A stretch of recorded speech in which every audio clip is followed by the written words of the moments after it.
7. Oh, We're there. so good morning, everyone.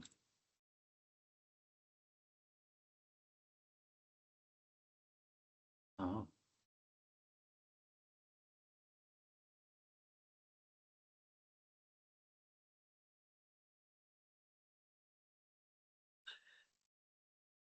So good morning. We're gonna get started in a minute. Just waiting for the people to come in, and then I'll share my screen in a little bit. Hope you're all doing well. There we go. Let's get started, I think. Good morning, everyone. I'm very glad to see all these people show up to the webinar we have this morning. Very glad to see you here. We're very enthusiastic to launch this new product that we're gonna be talking about today. We are live in Apeldoorn, our little office there. So very glad you're joining us today. And then please, if you have any questions, there's a Q&A chat in the meeting, so you can post any questions you have there. The regular chat is not available, but there's a specific Q&A chat, and then at the end, we'll get to all of the questions that you might have. With that being said, thank you for joining, and we'll dive straight into it.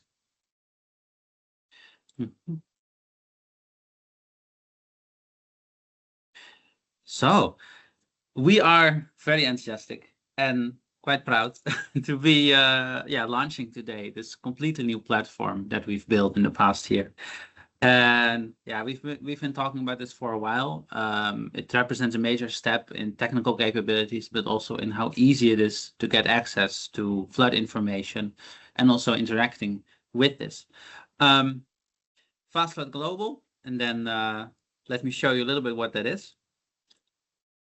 So from the start, right, this Fast Hazard, this spin-off company from Twente University in the Netherlands, we've been working on web-based platforms for best-of-class methods in flood information. Particularly, we want things to be instant, so really, really rapid. We preferably want it to be really easy to use, but stay and keep that interactivity for the users. We have this set of flood modeling tools. One of them we're launching today that we're going to talk about. Eventually, we're moving into multi-hazard, but then at the moment we're covering floods and landslides as well. There's also a fast slide tool. So that's sort of the idea behind our effort here. So today, and you can already find it online if you want. If you go to fastflood.org, already the new landing page is there and the new website is accessible. We're launching a major improvement and a new platform for the flood model that we've been using and developing in the past years.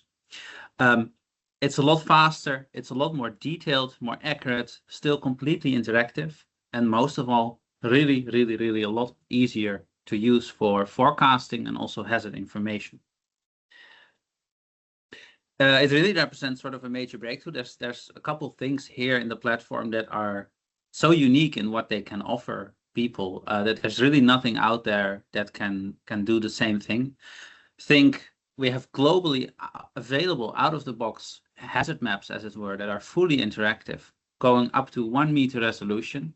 Now, this is a leap beyond what other global hazard information layers are offering at the moment. As I said, it's not just a static map, it's fully interactive. You can add barriers, you can add climate change, adaptations, nature-based, etc. And that's all powered by this model that is now much faster than even what we had before, about 20,000 times faster than what traditional models can do. And that allows us to really bring that interactivity to the tool. Now, there's sort of 3 major problems that we had in mind when really developing this. We felt with the old tool that we had, which was really still a model focused on experts, you had to make quite a bit of choices. It was a bit of a complicated tool. We really wanted to bring this to new kinds of application that we felt we could reach because of the capacity of the technology. Think early warning, particularly for flash floods, which is kind of hard to do rapidly, and there's many areas in the world where simply no system is covering that space. Flood models in hazard assessments, which typically require long processes, setup, and then with little budget, there's all these constraints usually that leads organizations to end up using either static information layers and not testing the changes that they want to make, or climate change exploration, right? Generally improving disaster risk reduction and helping with preparedness by providing interactive tools for these kind of hazardous processes. We think with what we've put together and what we're going to show today, there's entirely new markets, communities that might be reached and might find a lot of use in this kind of flood information tooling, whether that's consumers, humanitarian space for rapid emergency modeling, for example, or simply information about your own neighborhood, whether that's financial institutions for portfolio management, etc., or if that's engineering firms that simply have to do hazard assessment in their work. In the past year, we've also done a lot of background work in terms of calibrating, validating, testing the model, applying it to all these kind of different flood events, whether that be flash floods in emergency modeling application, fluvial floods, where we really improved the dynamics a lot, urban environments where we took a lot of work for stormwater drainage systems and sewer networks, dam break events, coastal flooding. We've really tried to cover all the bases and verify and improve the model majorly in those spaces. And also the tooling now, right, with these sort of portfolio of established applications, we can give proven forecasting value, but also a lot of additional analysis and insights like hazard information going to exposure, climate trends that are built in and location specific, or additional information layers like velocities, etc. I'll talk a little bit, 3 slides, about how the model sort of works now, how it's all put together, and then I want to dive in and show you the real thing. It's quite a complete system now, right? So from the data that goes into that, whether that's elevation data or climate or soil and land cover or river information, and we've made improvements throughout those that I'm going to talk about a bit at the end of this session. The model core as well. So whether that's the hydrological modeling core or the flood simulation part. So all the data is fed into that, and then finally it's moved to produce flood maps for the user near instantly.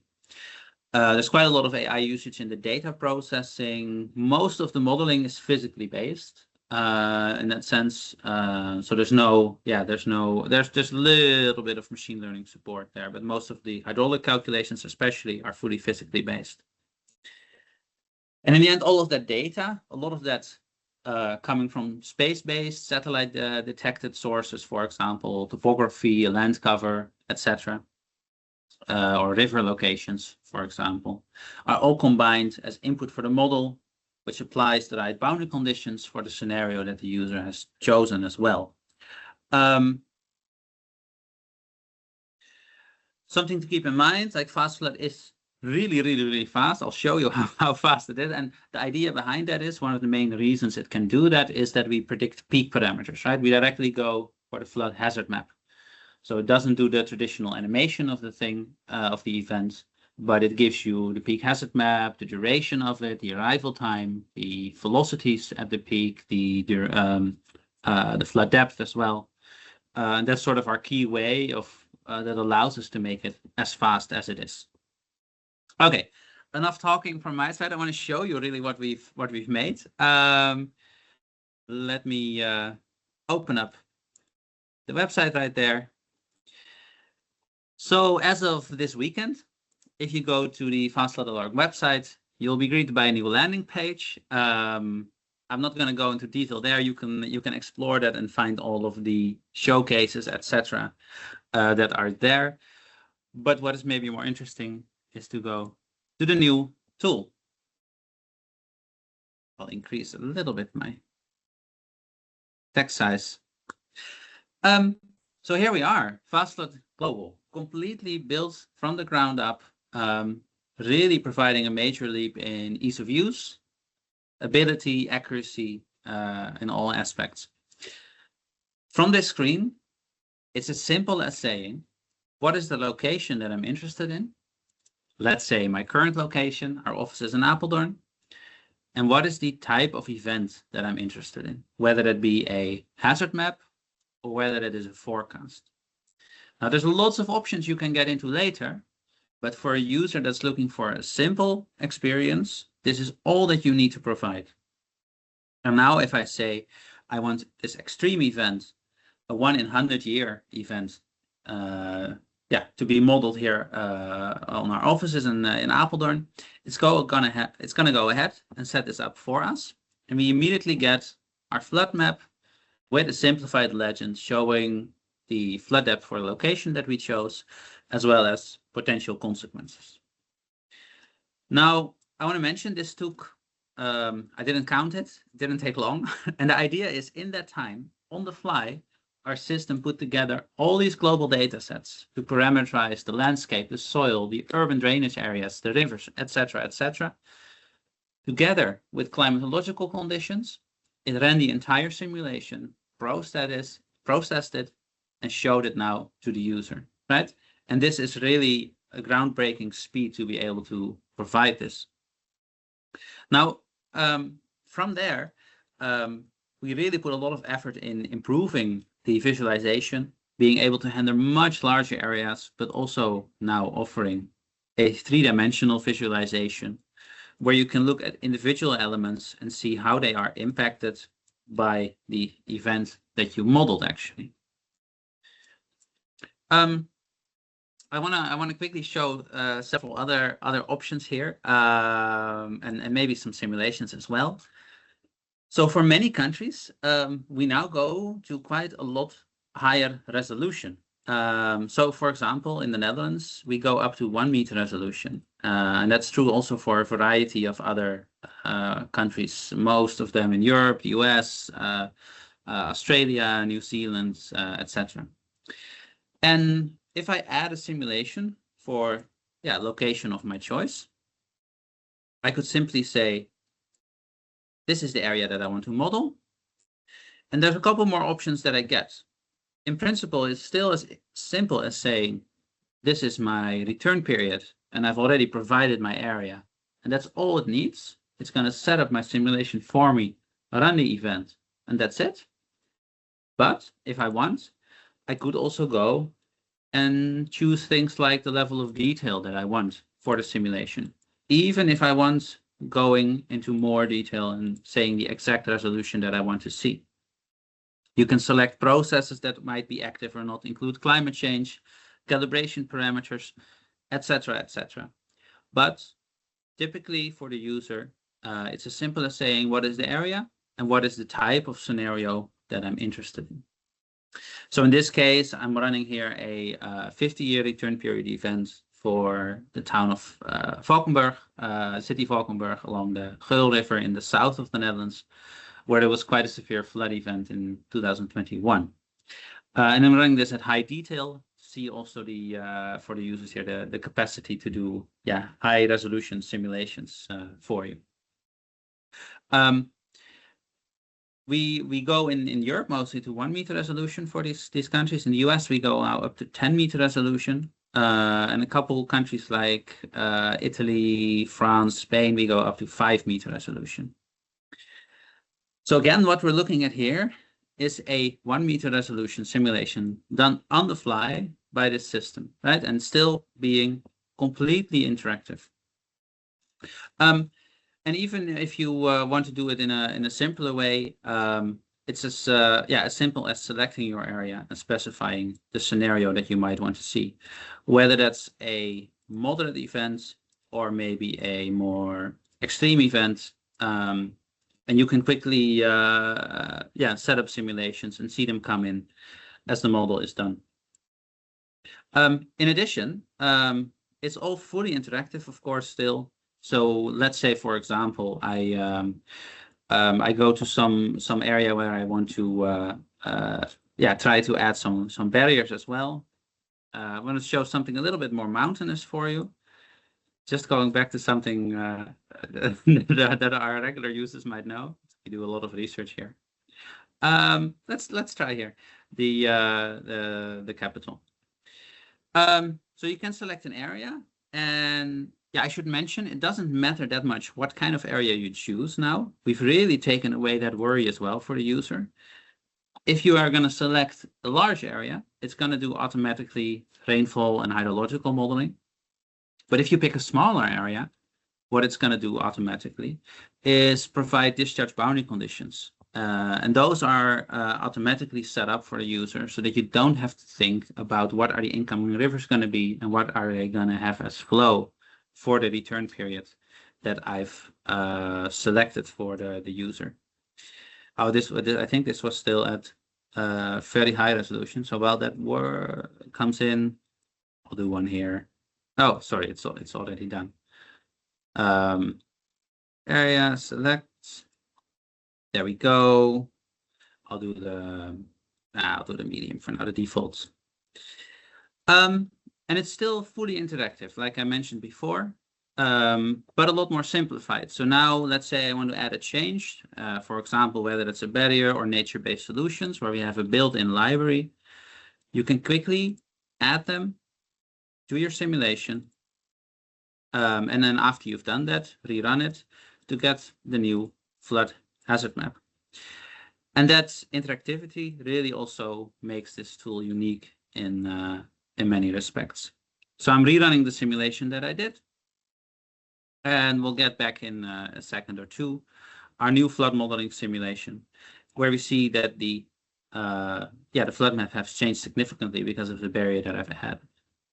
You can then also say, I want to quickly compare these side by side and very quickly see what are the changes that my scenario actually caused here. Whether that's the actual flood depths or the differences and what they are going to be based on the changes that I made. So mostly we see a decrease here, but also an increase on the side of the river itself because there's less room for the water to spread out of. There's lots of additional things I want to dive into. One of them is the forecasting capabilities. And I think this is really something very special. With this automated setup, we started thinking, can we provide a way to do automatic forecasting of floods as well? And I think the capabilities that we have here now are really something major in that space. If I click on the forecasting button at the top, I can go ahead and view this forecast layer on the map. And what we're looking at here is the return period, so the level of extremeness of the coming precipitation forecast, the coming 10 days. This is a full analysis of the ensemble of the ECMWF globally. And it's showing you locations where severe precipitation is expected at some point in the coming 10 days.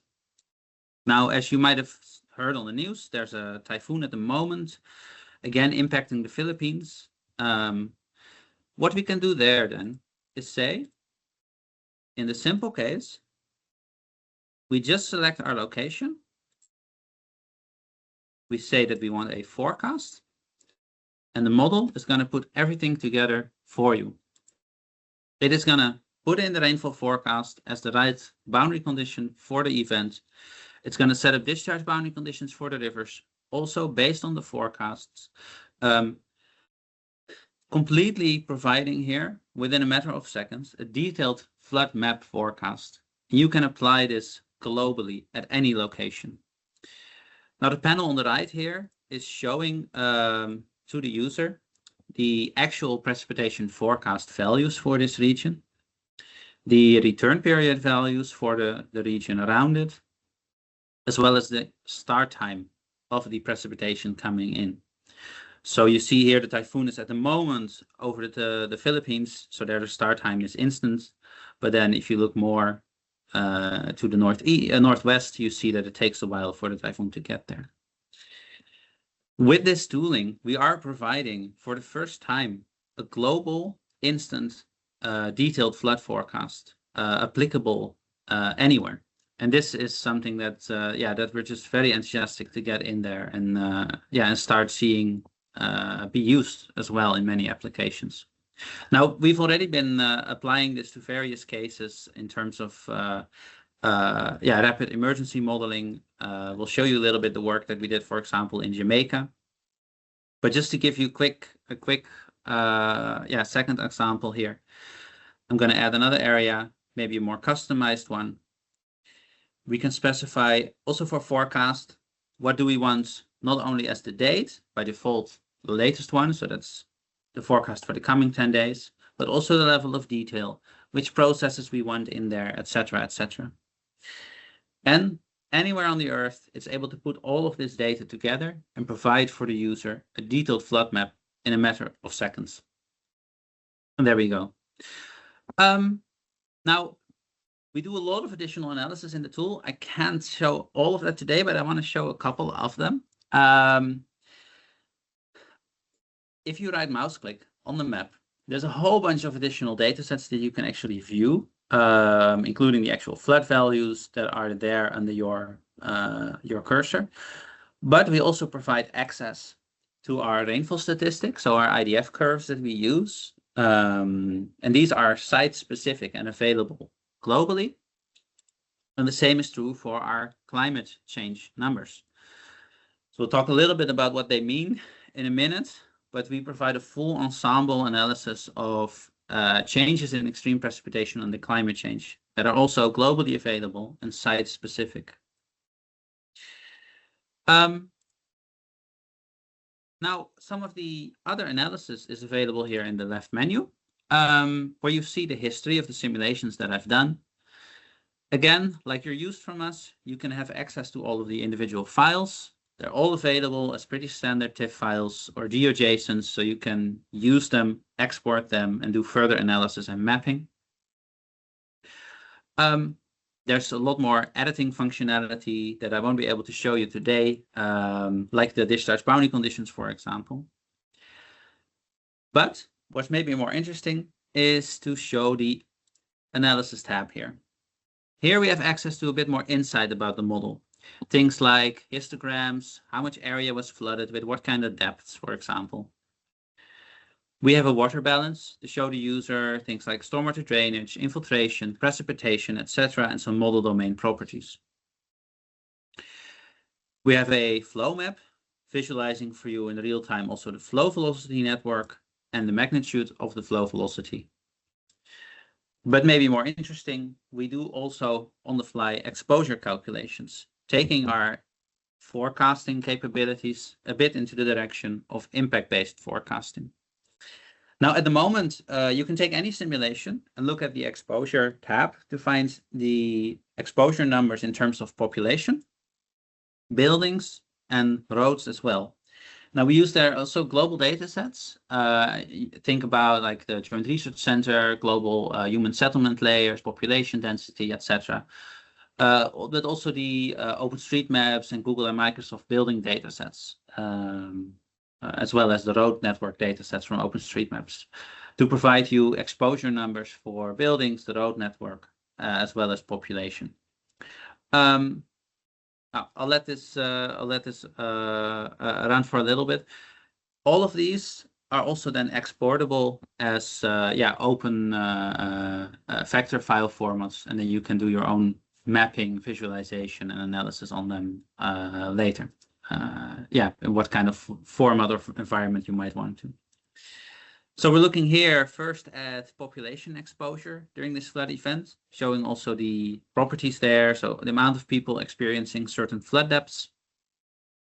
And the same for the building network, where you can export it and see for individual buildings what is going to be the expected exposure in terms of the intensity of the flood for that building. And the same is true for the road network, all calculated on the fly and exportable for you as well. Maybe one final simulation to show. Again, I'm not able to show everything. There's quite a lot there. Maybe one interesting final one to do is a dam break simulation event. Just to show you a little bit also the major step that we've taken there as well. So let's say we're interested in doing some kind of custom simulation instead of the default one. There's another tab here that I didn't mention before called Dam Break. And what we've done is we've linked the model with a global database of man-made dams and reservoirs. And what we can do then is simply say, there's a reservoir here, click on this, and the model will automatically be able to provide the right settings and discharge boundary conditions for the user. So we have the right properties in there in this global database so that it can specify those properties. And then all that you need to do is think about what is the scenario I'm interested in. Maybe that's a worst case scenario. Maybe you want some higher level of detail. We can go ahead and run that. And then it's going to go ahead and do the simulation for the sort of reservoir catastrophe that we specified. And in a matter of not even 2 seconds, I think, we get back our flood map from that event. And I think, sort of this tendency goes throughout this whole new platform, right? It's a lot faster, it's more accurate, it's a lot easier to use if you want. But if you dive in, you can still have access to all of those details. A final cool feature, you can directly share the simulation that you did with another user. And then, by sharing the URL, they can click on it and directly see the same simulation that you just had access to as well. Okay, so far the demo, I'm gonna go back a little bit into the slides. There we go. So quick overview. I hope you're getting some of a taste of why we are so enthusiastic about the platform that we put together, right? We feel it's a major leap in capacity for early warning for all. It's a global interactive flood information, the direct forecast that's a lot easier to use at a level of detail and scale that's just, hasn't been there before. Lots of interactivity in terms of gray and green adaptation, barriers, excavation, climate change, etc., etc. Global forecast information that we just saw demonstrated as well. Exposure statistics, all calculated directly for the user on the fly. I want to dive a little bit into a couple areas where we've applied this in the past to give you sort of a taste of what you can do with this as well. You might have seen this before. This is one of the first paper that we did about the model, showing a little bit sort of the concept. In the top left, you have the FastFlood model results. The top middle, you have a traditional Saint Venant equation solver that you might find in a typical model. Top right, you have a observed flood extent. Then the idea is now we get to about 2.5 to 5,000 times faster for smaller areas and about 20,000 times faster for larger areas, while maintaining near identical accuracy, right? Sometimes beating a little bit, sometimes a little bit lower. On average, about 98% compared to traditional methods. And we've been applying that all over the place, basically, right? From the same article for case studies with flash floods and fluvial floods. Some more recent work we did in Belgium for a flood event driven by Storm Boris in 2021, I believe. Comparing also with observations from satellite, which, you also typically see these satellite observations are very, it's very tough for them to pick up sort of the upstream smaller rivers that are flooding. That's fly over time and resolution combined issues of, and that really limit the applicability of that there. And the model is able to pick that up perfectly, of course. Just last week, a colleague here, Fahid, and me were applying this also in Jamaica. So even before the event came in, we were able to do for the entire island, 20-meter resolution, flood forecast maps, right? It took 15 seconds to run them. You get your map for the entire island with the detail to go at building level analysis there as well. The bottom right, you see the emergency mapping service outlines. And then our flood model output. Super cool, these type of versions. And you see a bit of a similar thing, right? That for flash floods in particular, it's tricky for the satellites to pick up some of the upstream, the actual flooding that happens. Usually they fly over a little bit later, and then you get sort of the areas where it's pulled up, but you don't get the full flood extent. And then with the model, you do get that covered as well. Especially in data scarce areas, we see the model really provide a major leap, of course. With all the algorithms that we apply to the data, it's really able to put a very, very good model together from all these global data sources. This is Nairobi. Kenya, where a student did field surveys to compare the model with field information as well as with HECRAS, where the model really performed very well, especially given that we were using the global data sets. And HECRAS was put together with a more detailed UAV-based elevation model that was available locally. We apply it from large areas to small areas. So this is Cambodia national hazard maps that we've did 20-meter resolution doing the entire country, also with the automated system that we've been showing so far. And in small areas, we did also modeling with a student in Valkenburg in the Netherlands, where there was some major flood impact in 2021. You see here in the red outlines the observed flood extent, and then in blue you see the FastFlood output for that same area as well. Bit more recently, 2024, this is Kazakhstan, the snowmelt-driven floods in the spring of 2024, linking it again with this sort of global setup that we're showing today with the ECMWF system, and then the Global River forecast, on top of which we have some bias correction. And then the flood maps around Atbasar, showing in red the observed outlines from satellite imagery, and then in blue the actual flood model output. I mentioned a little bit the dam outbreak scenarios that we do as well, that we've been testing quite extensively in the past year. At the moment, the boundary conditions are based on historical empirical relationships with historic data on dam and reservoir catastrophes. The coming year will probably be making that a bit more extensive. We also do a lot of landslide work, as I hinted at earlier. So there's a FastSlide tool which looks at soil depth and slope stability on landslides. And one of the things that we are also very enthusiastic about is combining that with the flood information to do multi-hazard types of analysis. That's something that can be very valuable in terms of getting better insight into the behavior of the physical processes, but also getting better predictions of the impact as well. So I want to, before we open it up for Q&A, there's one final item that I wanted to cover, which is some of the climate change data that underlies FastFlood now.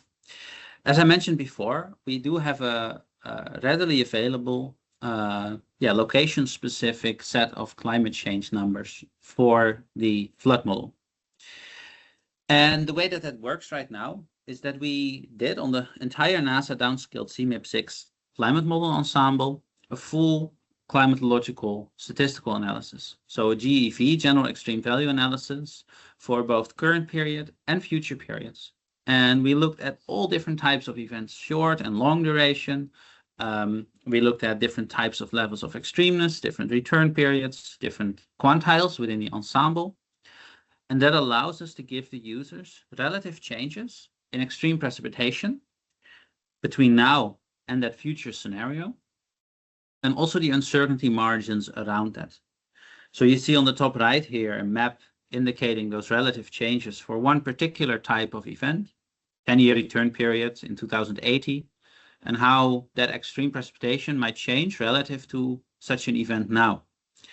And on the bottom right is the graphs that you see for a single location, where you see the different scenarios and the impact they have on extreme precipitation going into the future, together with their uncertainty bands around that. And those are all readily available automatically within the model. There's a couple other data sets that we put a lot of work in to really improve them and make them available as easily as we're doing that now, directly used in the model without any kind of additional setup being required. We merged all these national LiDAR data sets. So there's a seamless merging algorithm that blends them together also at the country borders. So wherever you select your model domain, it's going to automatically get the highest available resolution where it can. There's some additional interpolation in areas where that's not available, together with the DTM filter that takes out buildings and forests quite successfully to get you a DTM approximation based on those global data sets. We've really completely revised our global river datasets that we use to provide boundary conditions in a lot more accurate way. Now it features river splits with consistent attributes, still containing all of the smaller streams, and we use this as an input for automatic boundary condition placement. There's a whole bunch of additional algorithms that go into setting that up in the right way, but I'll yeah, I won't mention that too much for now. Just a small zoom in, like showing especially the larger rivers, very high resolution detail in the rivers with their splits being consistent in there.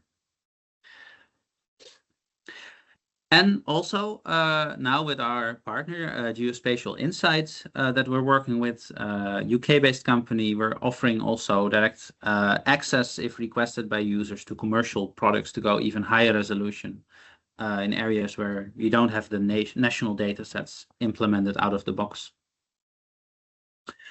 I'll skip this a little bit. Okay. That was sort of an overview. I hope you found it interesting. If you have any questions, please let us know. There's the Q&A box. I'll try to go through that and see what kind of questions there are. I remembered there's one simulation that I really wanted to show you that I haven't done. One for a bit of a larger area. So that might be nice to just quickly show you an example here. As I mentioned in the slides, we did, for example, some large area hazard modeling here for the Mekong. So I'll quickly just run that, and then in the meantime, I'll put up the questions. And I'll stop sharing my screen then as well. There we go. Yeah, again, independent of scale, right? Larger area, the faster the speed up now is, and we get very, very quick modeling results, even for these very large areas that you might do. Okay, with that, I'll stop sharing my screen. I'll have a look at the questions. There we go. Okay, so I'll try to go through them one by one. We get a question here. Is it possible to add my own regional or local data, local weather models for rainfall, DEMs, etc.? Definitely, yeah. So if you have your own geotiff files, for example, or your own precipitation data, you can do a custom simulation, still use the system, and that's perfectly fine. As a matter of fact, if we automate things, we usually use the command line tool. So that's one of the features of the sort of the professional access to the tools. There's a command line tool you can call directly from Python if you want, and that takes anything. So no matter what kind of data you have, that's what we use behind the scenes. But there you get full control over everything. And we try to make that as seamless between the website and the command line tool as possible. So, but definitely, to your question, the answer is yes. Is there still an option to calibrate the model using historical events? Very much, yeah. So you still have access to the calibration parameters for the model. For the calibration itself, we don't have in the new website any automated calibration that the user can do besides the automated calibration that we're providing out of the box. I haven't talked about that, but we did some global calibration efforts to provide some kind of quality assurance globally. So yeah, you can tweak the parameters, but to find those at the moment, you have to do sort of your own calibration comparison procedure. So yeah, I hope that answers your question. I should mention as well, the people that have been using the previous website, FastFlood, it's going to stay there, right? We're still supporting that. We call it now FastFlood Technical, I guess, because it's more of a model, less of an information platform. But it's still going to stick around and be updated. Would you also include heat going into the future? That is definitely one of the plans.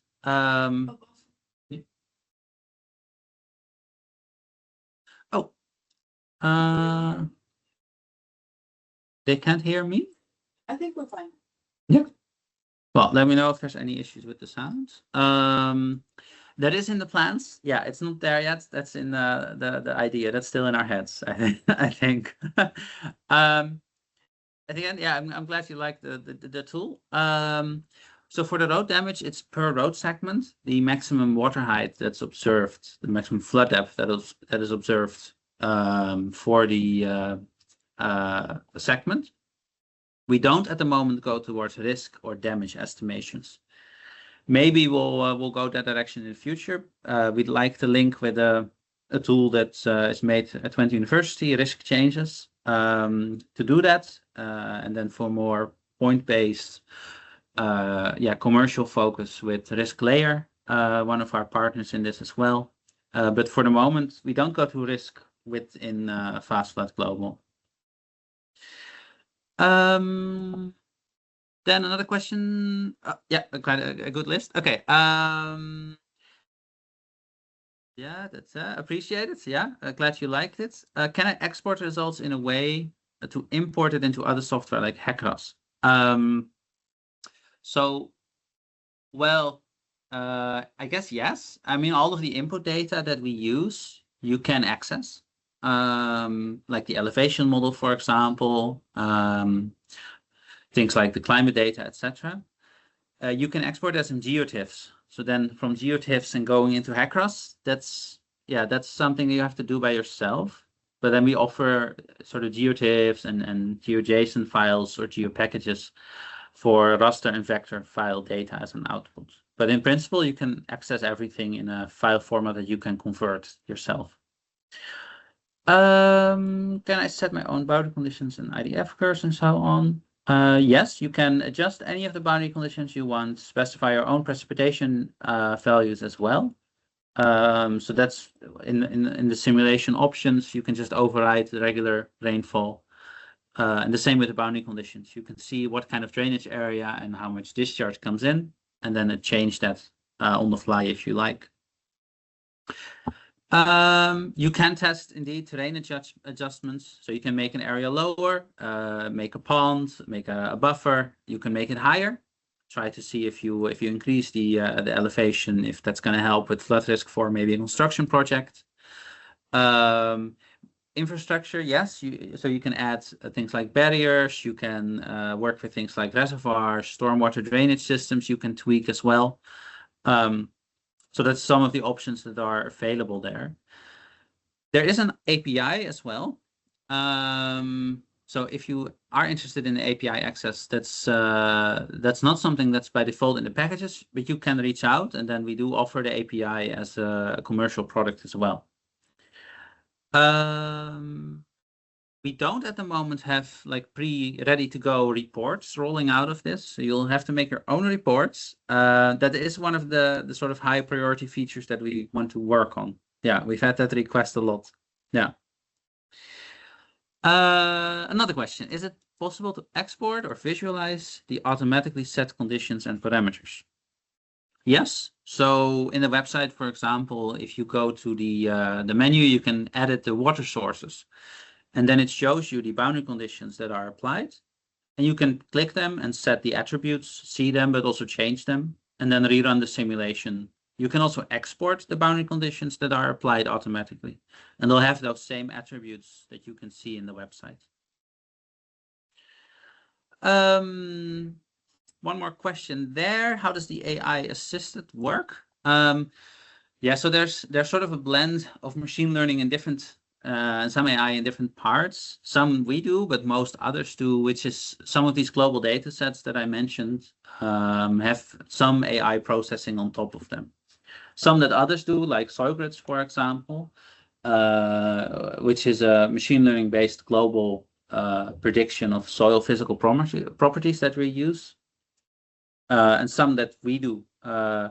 So there's some machine learning going into a bit into the hydrological modeling, but also in, for example, the elevation data processing that we do.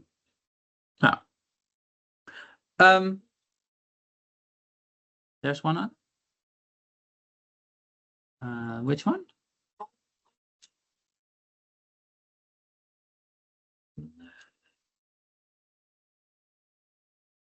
I don't see it. Oh, new posts. Ah, there we go. Okay. Yeah, no, sorry. I had to oh, now I see also the muted message. I had to update. There is high resolution available for Portugal. That's great. Noted. Thank you. Yeah. We'll try to include that as well. At the moment, Australia is not in there. We're processing that still, and we're gonna do Japan and Canada. We'll try to also get to Portugal. For a list of which countries are in there and which not, you can see also on our website.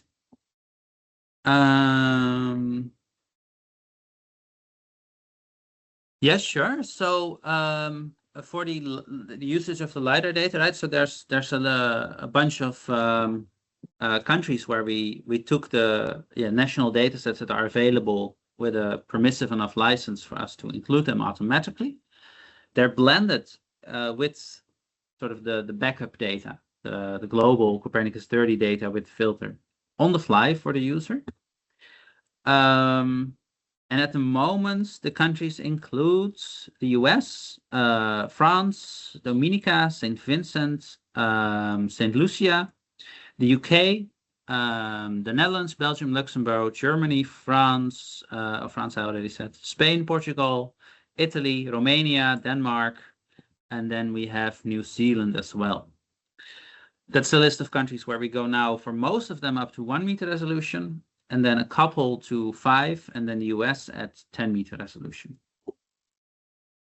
And we'll be adding more in the future. It depends a little bit which countries have them available, and we'll be adding them to the system. But for the user, in principle, you'll see those updates and benefit from them as they come in.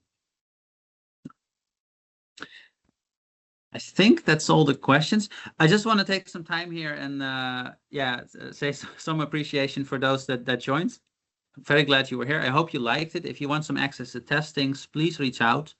We want to make this available to people as well, purely out of providing some tool for people that have access to nothing else.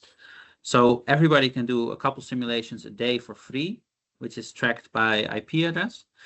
And I should say also a word of thanks here for the people that helped me with this. Fahid, Katharina, David, the people at RiskLayer, James, Andreas, Johannes, and of course my colleagues at ITC that also supported a bit in this endeavor. I hope you liked it. Please reach out if you have any other questions or want more information. And then thank you for joining this morning.